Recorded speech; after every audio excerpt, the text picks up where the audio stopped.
ಜಾತ್ಯತೀತ ಜನತಾ ದಳದ ರಾಷ್ಟ್ರೀಯ ಅಧ್ಯಕ್ಷರು, ಈ ದೇಶದ ಮಾಜಿ ಪ್ರಧಾನಮಂತ್ರಿಗಳು, ರೈತರ ಕಣ್ಮಣಿ, ಬಡವರ ಬಂಧು, ನೀರಾವರಿಯ ಮೂಲ ತಜ್ಞರು ಆದಂತಹ ದೇವೇಗೌಡರಿಗೆ ಸ್ವಾಗತವನ್ನು ಕೋರ್ತಾ ತಾವೆಲ್ಲರೂ ಎತ್ತಿದ್ದ ಚಪ್ಪಾಳೆ ಮುಖಾಂತರ ಅವರಿಗೆ ಸ್ವಾಗತವನ್ನು ಕೊಡಬೇಕು. ದೇವೇಗೌಡ ಅಪ್ಪ.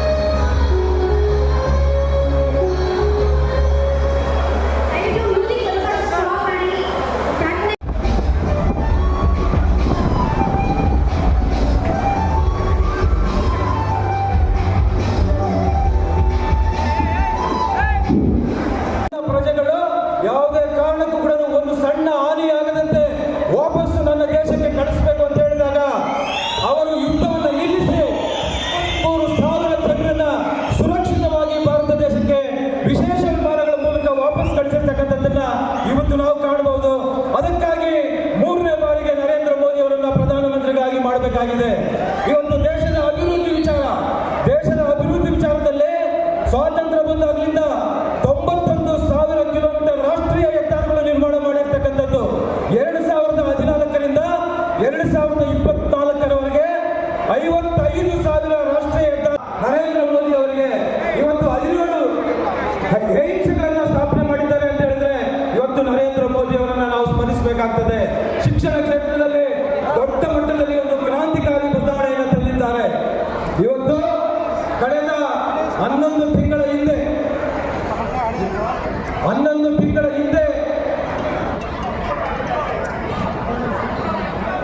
ಸಂಬಂಧಪಟ್ಟಂತ ವಿಚಾರಗಳನ್ನು ಪ್ರಶ್ನೆ ಮಾಡಿದ್ರು. ದೇಶದ ರಕ್ಷಣೆಯಿಂದ ಹಿಡಿದು ದೇಶದ ಅಭಿವೃದ್ಧಿಯಿಂದ ಹಿಡಿದು ಒಬ್ಬ ಸ್ವಾಭಿಮಾನಿಯಾಗಿ ಹಿಂಗೆಲ್ಲ ಬದುಕಲಿಕ್ಕೆ ಸಾಧ್ಯ ಅಂತ ಹೇಳುವಂಥದ್ದನ್ನು ನರೇಂದ್ರ ಮೋದಿ ಅವರ ಸರ್ಕಾರ ಕಳೆದ 10 ವರ್ಷದಲ್ಲಿ ಏನೆಲ್ಲ ಮಾಡಿದವು ಅಂತ ಹೇಳುವಂಥದ್ದನ್ನು ಅವರು ಉಲ್ಲೇಖ ಮಾಡಿದ್ದಾರೆ. ಈ ಬಾರಿಯ ಚುನಾವಣೆ ಪ್ರಾಯಶಃ ಒಂದು ದೇಶವನ್ನು ಜಗತ್ತಿನ ಅತ್ಯಂತ ಯಶಸ್ವಿ ರಾಷ್ಟ್ರವನ್ನಾಗಿ ಪರಿವರ್ತನೆ ಮಾಡುವಂಥ ಚುನಾವಣೆ ಅಂತ ನಾನು ಭಾವಿಸ್ತಾ ಇದ್ದೇನೆ. ಕಳೆದ 10 ವರ್ಷದ ಅವಧಿಯಲ್ಲಿ ನರೇಂದ್ರ ಮೋದಿ ಅವರು ಈ ದೇಶವನ್ನು ಜಗತ್ತಿನ ಒಂದು ಅಭಿವೃದ್ಧಿಶೀಲ ರಾಷ್ಟ್ರವನ್ನಾಗಿ ಪರಿವರ್ತನೆ ಮಾಡುವಂಥ ಕೆಲಸ ಕಾರ್ಯಗಳನ್ನು ಮಾಡಿದ್ದಾರೆ. 10 ವರ್ಷದಲ್ಲಿ ಭಾರತ ತನ್ನ 12ನೇ ಸ್ಥಾನದಿಂದ 5ನೇ ಸ್ಥಾನಕ್ಕೆ ಇದೆ. ಮುಂದೆ 2 ವರ್ಷದ ಅವಧಿಯಲ್ಲಿ ಅವರ ಕಲ್ಪನೆ ಇದೆ, ಭಾರತ ದೇಶ ಜಗತ್ತಿನ 3 ಅತ್ಯಂತ ಪ್ರಮುಖ ರಾಷ್ಟ್ರಗಳಲ್ಲಿ ಭಾರತ ಒಂದಾಗಬೇಕು ಅಂತ ಹೇಳುವಂಥದ್ದು ನರೇಂದ್ರ ಮೋದಿ ಅವರ ಕಲ್ಪನೆ. ಅದಕ್ಕಾಗಿ ಅವರು ಮತ್ತೆ ಪ್ರಧಾನಮಂತ್ರಿ ಆಗಬೇಕು. ದೇಶದ ಹಿತರಕ್ಷಣೆ, ದೇಶದ ಸಾಮಾನ್ಯ ಜನರಿಗೆ ಕೊಟ್ಟಂಥ ನೂರಾರು ಯೋಜನೆಗಳು ನಾನು ಉಲ್ಲೇಖ ಮಾಡಲಿಕ್ಕೆ ಹೋಗುವುದಿಲ್ಲ. ನಾನು ಇವತ್ತು ಆ ಪೇಪರ್ನಲ್ಲಿ ನೋಡ್ತಾ ಇದ್ದೆ. ಆ ಕಾಂಗ್ರೆಸ್ನವರ ಒಂದು ಫ್ರಂಟ್ ಪೇಜಲ್ಲಿ ಕೊಟ್ಟಿದ್ರು, ಒಂದು ಬಿಂದಿಗೆ ಕೊಟ್ಟಿದ್ರು. ನಿಜ, ಕಾಂಗ್ರೆಸ್ನವರು ಯೋಗ್ಯತೆ ಬಿಂದಿಗೆ ಕೊಡಲಿಕ್ಕೆ ಮಾತ್ರ ಸಾಧ್ಯ. ನರೇಂದ್ರ ಮೋದಿ ಅವರ ಯೋಗ್ಯತೆ ಪ್ರತಿ ಮನೆಗೆ ಶುದ್ಧ ಕುಡಿಯುವ ನೀರಿನ ನಲ್ಲಿ ನೀರನ್ನು ಕೊಡುವಂತ ಯೋಜನೆ ಮಾಡಿದ್ದಾರೆ. ಆ ನಲ್ಲಿ ನೀರು ಶೇಖರಣೆ ಮಾಡಬೇಕಾಗಿ ಚೆಮ್ಮನ್ನಾದ್ರೂ ಕೊಟ್ಟು ಬಿಡ್ತೀನಪ್ಪ, ಬೇರೆ ಏನು ಕೊಡಕ್ಕೆ ಆಗಲ್ಲ ಅಂತ ಹೇಳುವಾಗ ಒಂದು ನಮ್ಮ ಸಿದ್ದರಾಮಯ್ಯ ಕಲ್ಪನೆ ಇರಬೇಕು ಅಂತ ನಾನು ಭಾವಿಸ್ತಾ ಇದ್ದೇನೆ. ಏನ್ ಮಾಡ್ತಾರೆ ಸಿದ್ದರಾಮಯ್ಯ ಇವತ್ತು? ಈ ಬಾರಿ ಚುನಾವಣೆ ಬಗ್ಗೆ ಸಿದ್ದರಾಮಯ್ಯ DK ಶಿವಕುಮಾರ್ ಬಗ್ಗೆ ಬೈಕೊಟ್ಟು, ರಾಜ್ಯದ ಅಭಿವೃದ್ಧಿಯ ಬಗ್ಗೆ, ದೇಶದ ಅಭಿವೃದ್ಧಿಯ ಬಗ್ಗೆ ಬೈಕೊಟ್ಟಿಲ್ಲ. ನರೇಂದ್ರ ಮೋದಿ ಅವರು ದೇಶದ ಅಭಿವೃದ್ಧಿಯ ಬಗ್ಗೆ, ಸ್ವಾಭಿಮಾನಿ ನಮ್ಮ ಕಾರ್ಯಕರ್ತರ ಬಗ್ಗೆ, ನಮ್ಮ ಪ್ರಜೆಗಳ ಬಗ್ಗೆ ಚಿಂತನೆ ಮಾಡಿದ್ದಾರೆ. ಸಿದ್ದರಾಮಯ್ಯ ಹೇಳ್ತಾರೆ, ಈ ಬಾರಿ ಏನಾದರೂ ನನಗೆ ಆಶೀರ್ವಾದ ಮಾಡದಿದ್ರೆ ನನ್ನ ಕುರ್ಚಿಯಲ್ಲಿ ಕಾಣ್ತಾರೆ ಅವರ ಕ್ಷೇತ್ರದಲ್ಲಿ ಹೋಗ್ತಾರೆ, ಕಂಡೀರಾಗ್ತಾರೆ. 60,000ಕ್ಕಿಂತ ಹೆಚ್ಚು ಬಹುಮತವನ್ನು ಕೊಡದಿದ್ರೆ ನನ್ನ ಮುಖ್ಯಮಂತ್ರಿ ಸ್ಥಾನ ಕಿತ್ತು ಬಿಡ್ತಾರೆ, ದಯವಿಟ್ಟು ನನಗೆ ನೀವೆಲ್ಲ ಆಶೀರ್ವಾದ ಮಾಡಿ ಅಂತ ಕೇಳ್ತಾರೆ. ರಾಜ್ಯದ ಹಿತಾಸಕ್ತಿಯ ಬಗ್ಗೆ ಮಾತಾಡುವಂಥ ಪ್ರಯತ್ನ ಮಾಡೋದಿಲ್ಲ. ನಮ್ಮ DK ಶಿವಕುಮಾರ್ ಹೇಳ್ತಾರೆ, ಈ ಬಾರಿ ಏನಾದರೂ ನನ್ನ ಒಂದು ಮೈಸೂರು ಈ ಭಾಗದಲ್ಲಿ ನನಗೆ 8 ಮತಗಳನ್ನು ಕೊಟ್ಟರೆ ನಾನು ಮುಖ್ಯಮಂತ್ರಿ ಆಗ್ತೇನೆ. ಇಬ್ಬರ ಮನಸ್ಸಿನಲ್ಲಿರುವಂಥದ್ದು ಒಂದೇ ಒಂದು ಉದ್ದೇಶ, ಆ ಕುರ್ಚಿಯ ಆಸೆಗಾಗಿ ಚುನಾವಣೆ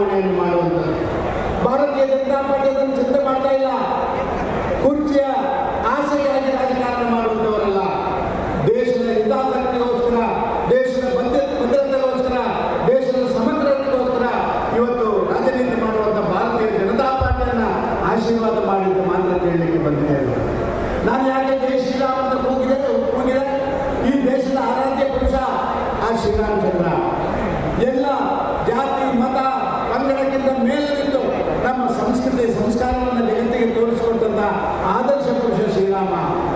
ಇವತ್ತು ಕರ್ನಾಟಕ ರಾಜ್ಯದಲ್ಲಿ ಕಾನೂನು ಸುವ್ಯವಸ್ಥೆ ಎಷ್ಟು ಹದಗೆಟ್ಟಿದೆ ನೀವು ನೋಡಿರ್ಬೋದು. ಜೈ ಶ್ರೀರಾಮ್ ಅಂತ ಕೂಗಿದ್ರೆ ಅವನ ಕಾಲನ್ನು ಅಡ್ಡ ಹಾಕಿ ಜೈ ಶ್ರೀರಾಮ್ ಅಂತ ಕೂಗಲಾಗಿ ಮಾಡುವಂಥ ಪ್ರಕ್ರಿಯೆ ನಿನ್ನೆ ನಾನು ನಡೆದದ್ದನ್ನು ನೀವು ಕಂಡಿದ್ದೀರಿ.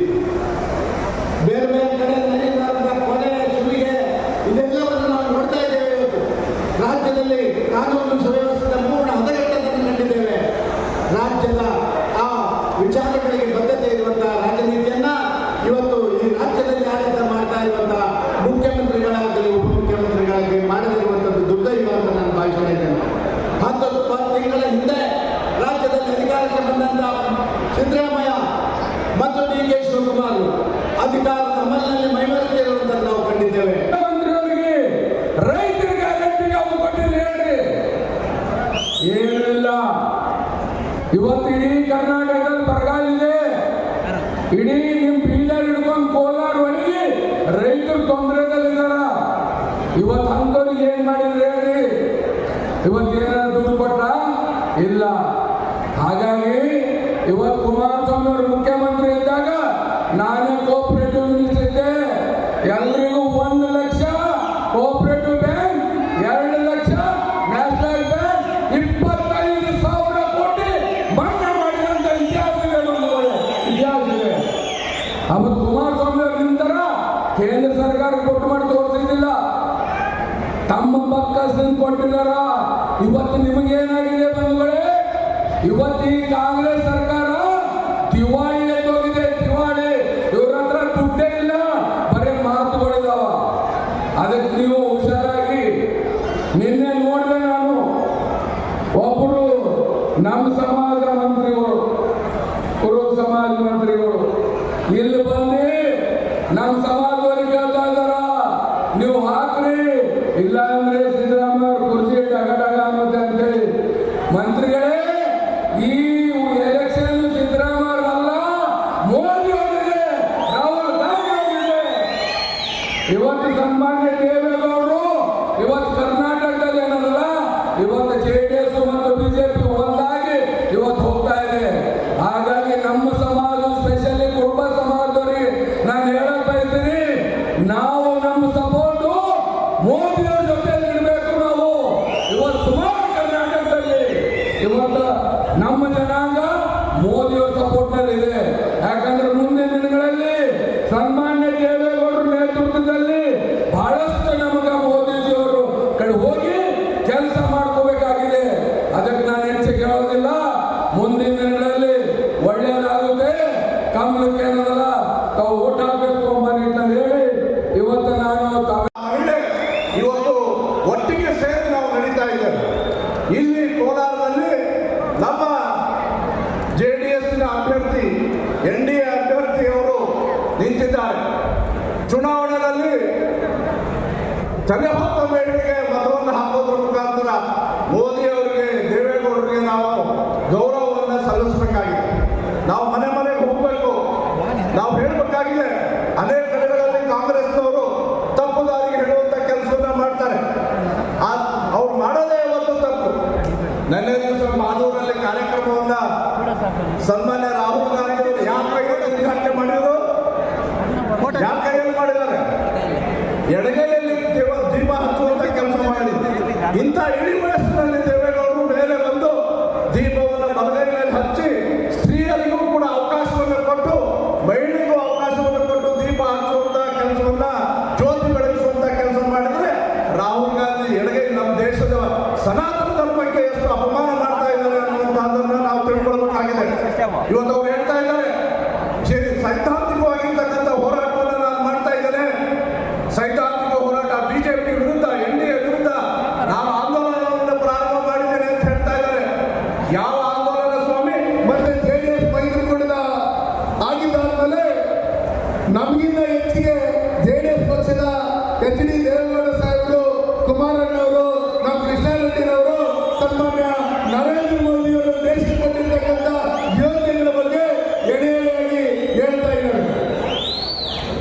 ನಮ್ಮ ಸಿರಿಗಂಧ ಮಾಜಿ ಶಾಸಕರಾದಂಥ ರಾಜಣ್ಣ ಅವರು ಇದ್ದಾರೆ. ಇಲ್ಲಿ ಇಲ್ಲಿ ನೀವೆಲ್ಲ ನೋಡ್ತಾ ಇದ್ದೀರಿ, ಕೇಂದ್ರ ಸರ್ಕಾರದ ಯೋಜನೆಗಳನ್ನ ಹೇಳಿದ್ದಾರೆ. ಇವತ್ತು ಸಿದ್ದರಾಮಯ್ಯನವರು ಈ ರಾಜ್ಯದ ಮುಖ್ಯಮಂತ್ರಿಯಾಗಿ 11 ತಿಂಗಳಲ್ಲಿ ಅವರ ಪಾದಾರ್ಪಣೆ ಮಾಡಿದ ತಕ್ಷಣ ನಮಗೆ ಬೆಂಗಳೂರಲ್ಲಿ ಕುಡಿಯಕ್ಕೂ ನೀರಿಲ್ಲ, ನಮಗೂ ಕುಡಿಯಕ್ಕೂ ನೀರಿಲ್ಲ.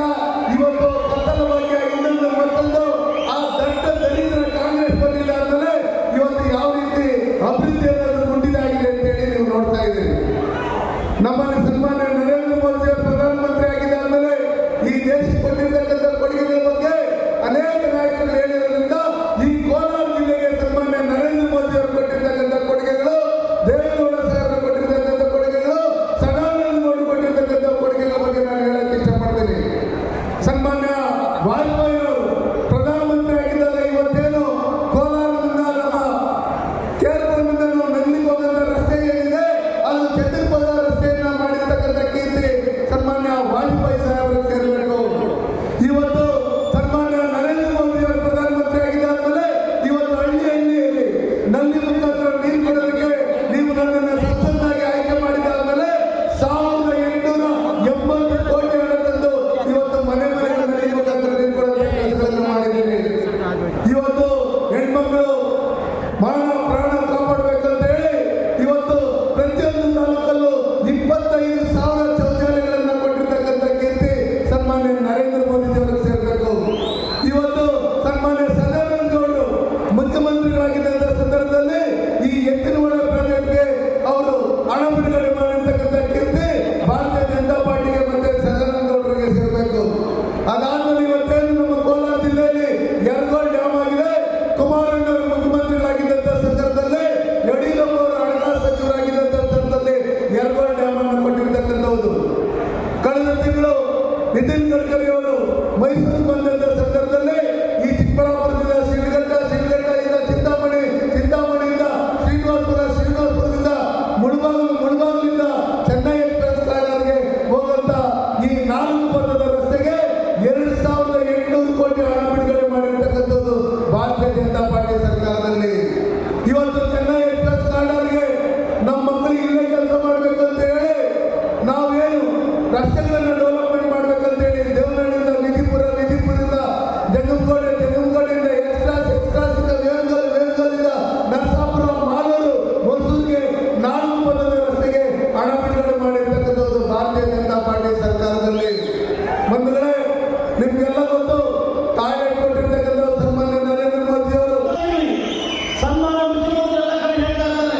ಏನಂತ ಅಪವಿತ್ರ ಕೋಲಾರ ಜಿಲ್ಲೆಯಲ್ಲಿ ಕೇಳ್ತೀನಿ, ನಿಮ್ದೇನು ಪವಿತ್ರನ? ಒಂದು ಕಡೆ ಕೇಸ್ ಗುಂಪು, ಒಂದು ಕಡೆ ರಮೇಶ್ ಕುಮಾರ್ ಗುಂಪು. ನಿಜವಾದ ಅಪವಿತ್ರ ಆಗಿದ್ದು ನಿಮ್ಮ ಗುಂಪಲ್ಲಿ ಕೋಲಾರ ಜಿಲ್ಲೆಯಲ್ಲಿ.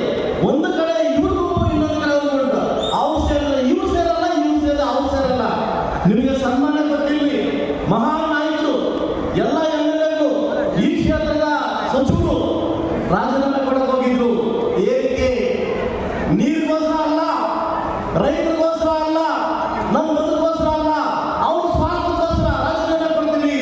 ಐಡ್ರಾಮ ಇಡೀ ಕೋಲಾರ ಜಿಲ್ಲೆ ಲೋಕಸಭೆಯನ್ನ ಡೆಲ್ಲಿ ತನಕ ಮಾನ ಮರ್ಯಾದೆಯನ್ನ ಗೆಲ್ಲಿಸಿರ್ತಕ್ಕಂಥ ಈ ನಾಯಕರಿಗೆ ಬುದ್ಧಿ ಕಲಿಸಬೇಕಾದ್ರೆ ಬರ್ತಕ್ಕಂಥ 26ನೇ ತಾರೀಕು ನಿಮ್ಮ ಕ್ಷೇತ್ರದಲ್ಲಿ, ನಿಮ್ಮ ಮನೆಯಲ್ಲಿ ದಯವಿಟ್ಟು ತೆರೆಯುವಂತ ರೈತ ಮಹಿಳೆಗೆ ನೀವು ವೋಟ್ ಮಾಡ್ತೀರಾ ಅಂತ ಹೇಳಿ ನಾನು ಕೇಳ್ಕೊಳ್ತಾ, ಈಗಾಗಲೇ ಟೈಮ್ ಆಗಿದೆ. ನಾವು ಇನ್ನೂ ಮಾತಾಡ್ತಕ್ಕಂಥ ವಿಷಯ ಸಾಕಷ್ಟು ವಿಷಯ ಇದೆ.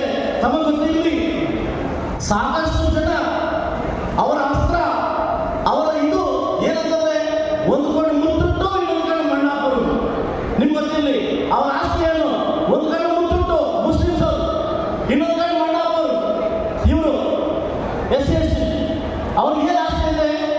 ಎಲೆಕ್ಷನ್ ಬಂದಾಗ ಒಂದು ಕಡೆ ಮುತ್ತಿಟ್ಟು ಆಡೋದು ಮುಸ್ಲಿಮ್ಸ್ ಅವ್ರನ್ನ, ಇನ್ನೊಂದು ಕಡೆ ಈ ಆಡೋದು. ಇವ್ರು ಏನಿದ್ರು, ಇವ್ರು ಓಟ್ ಹಾಕೇ ಆಗ್ತಾರೆ ಅಂತ ಅವ್ರು ಗೊತ್ತಿದೆ. ಇನ್ನಾರು ದಲಿತ ಸಮಾಜಗಳು, ಇನ್ನಾರು ಮುಸ್ಲಿಂ ಸಮಾಜಗಳು ಅರ್ಥ ಮಾಡ್ಕೋಬೇಕಾಗುತ್ತೆ. ಉತ್ತರ ಪ್ರದೇಶದಲ್ಲಿ ಸಮಾಜವಾದ ಪಕ್ಷದಲ್ಲಿ 35 ಜನ MLA ಆಗಿದ್ದಾರೆ ಮುಸ್ಲಿಮ್ಸ್. ಆದರೆ ಕಾಂಗ್ರೆಸ್ 2 ಆಗಿದೆ. ಗೊತ್ತಾಯಿತು, ಕಾಂಗ್ರೆಸ್ ಅಲ್ಲಿ ಇನ್ಯಾವುದೇ ರೀತಿ ನಿಮಗೆ ಹುಡುಗಾಲ ಇಲ್ಲ. ಏನಾದರೂ ಹುಡುಗಾಲ ಮುಸ್ಲಿಮ್ಸ್ ಆಗಿದ್ರೆ ಅದು ಸನ್ಮಾನ ಶ್ರೀ ನರೇಂದ್ರ ಮೋದಿ ಅವರ ಸರ್ಕಾರದಿಂದ ಈಗಲಾದರೂ ಮುಸ್ಲಿಂ ಬಾಂಧವರು ಅರ್ಥ ಮಾಡ್ಕೊಂಡು DK ಶಿವಕುಮಾರ್ ಮತ್ತು ಈಗಿಂದ ಮುಖ್ಯಮಂತ್ರಿಗಳು ಕಾರಾಗ್ರಹ ಮಾಡಿ ಜನಗಳ ನಮ್ಮ ಕರ್ನಾಟಕದಲ್ಲಿ ಎಮೋಷನಲ್ಲಿ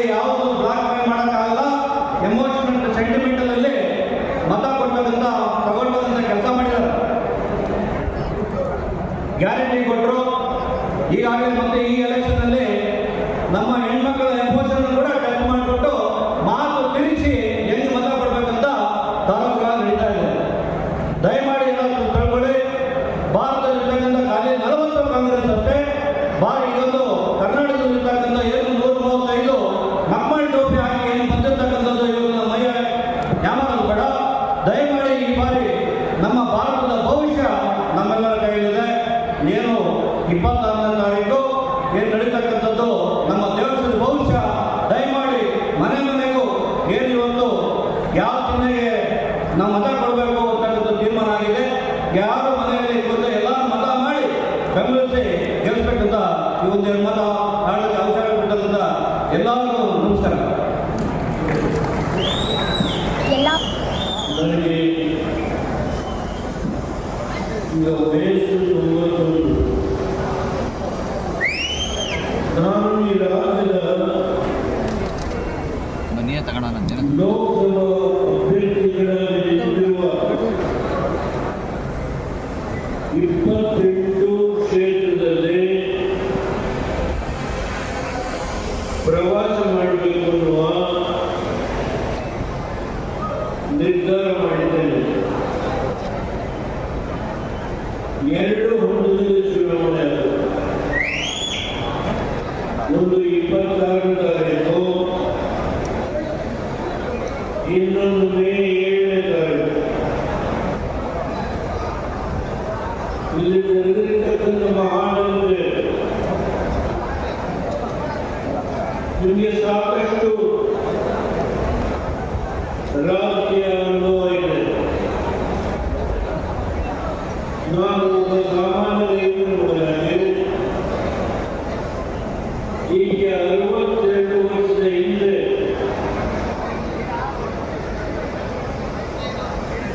ಪಕ್ಷೇತರ ಅಭ್ಯರ್ಥಿಯಾದ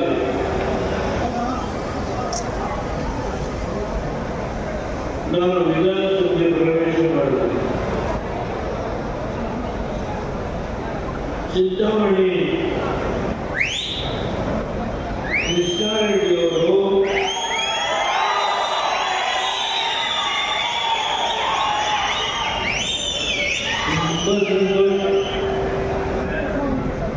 ಅವರು ಸೋತಿದ್ರು.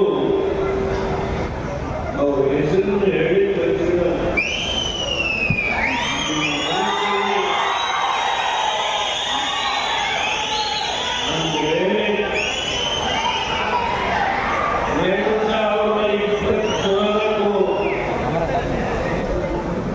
ಲೋಕಸಭಾ ಚುನಾವಣೆ ಆದ ಕೆಲವೇ ತಿಂಗಳಲ್ಲಿ ಈ ರಾಜ್ಯದಲ್ಲಿ ಇಲ್ಲಿರ್ತಕ್ಕಂಥ ಸರ್ಕಾರ ವಿರೋಧಿಸಿಲ್ಲ.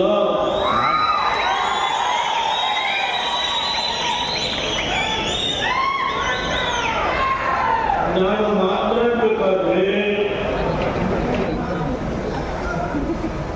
ಸ್ವಲ್ಪ ಅನುಭವದಿಂದ ಮಾತನಾಡ್ತೇನೆ. ಈ ರಾಷ್ಟ್ರದಲ್ಲಿ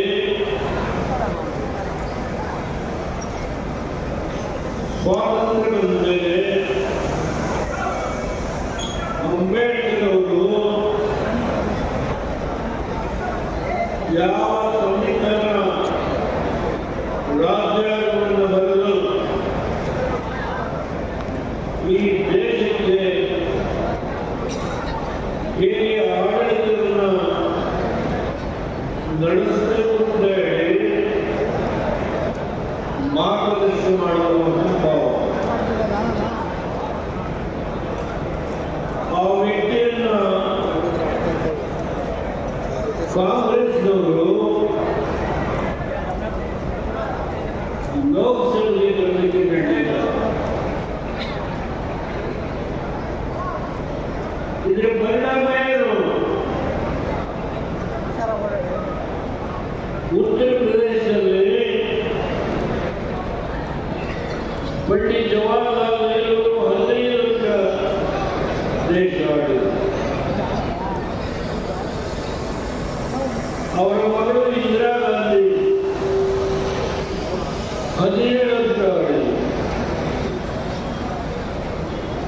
ಅವರ ಮಗ ರಾಜೀವ್ ಗಾಂಧಿ 6 ವರ್ಷ ಆಳಿದರು. 40 ವರ್ಷ ಉತ್ತರ ಪ್ರದೇಶದಿಂದಲೇ ಗೆದ್ದು ಈ ರಾಷ್ಟ್ರದ ಆಡಳಿತ ನಡೆಸಿದಂತ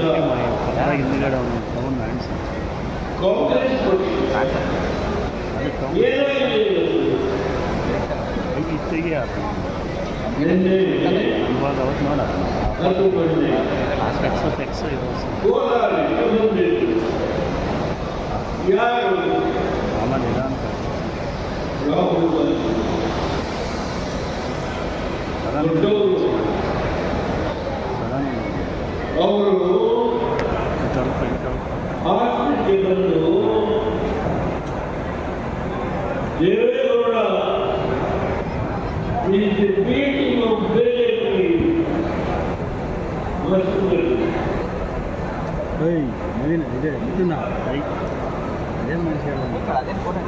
ಯಾವ ದೇವೇಗೌಡ ಈ ರಾಷ್ಟ್ರದ ಪ್ರಧಾನಮಂತ್ರಿಯಾಗಿ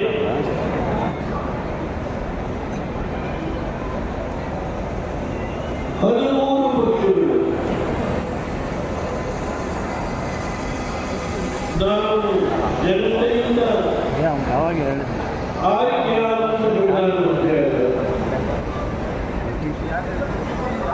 ಅವತ್ತು ಈ ರಾಷ್ಟ್ರದಲ್ಲಿ ಯಾವ ಪಕ್ಷಕ್ಕೂ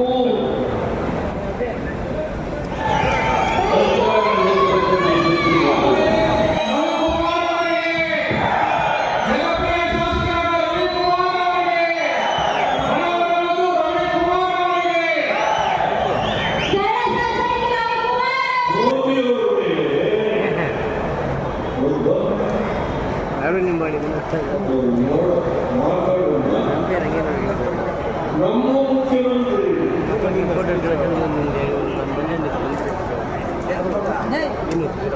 ಮುಂದೆ